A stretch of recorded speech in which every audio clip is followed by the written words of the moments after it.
গুমতি নদীতে মাটি কাটে।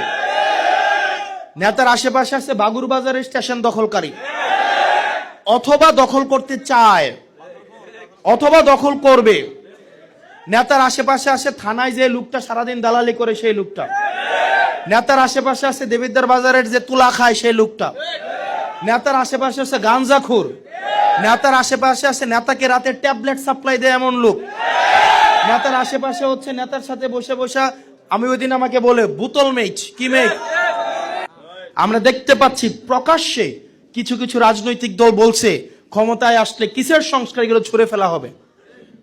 কি অধ্যত্বপূর্ণ আচরণ, কি অহংকার, কি অহমিকা, কি দাম্ভিকতা, যে ক্ষমতায় আসলে এগুলো ছুঁড়ে ফেলা হবে। কিসের সংস্কার? অথচ আমরা যে সংস্কারগুলো চাচ্ছি এগুলাই তারা গত 17 বছর চাইছে, চায় নাই? ভাগ্যের কি নির্মম পরিহাস, ইতিহাসের কি নির্মম পরিহাস, ইতিহাস থেকে কেউ শিক্ষা নেয় না। এবং ক্ষমতার কাছাকাছি ক্ষমতা না যাইতেই যে দাম্ভিকতা আমরা দেখছি, এই দাম্ভিকতা যেন চূড়ান্ত পতনের দিকে না নিয়ে যায়, সেই দোয়া আমরা তাদের জন্য করি।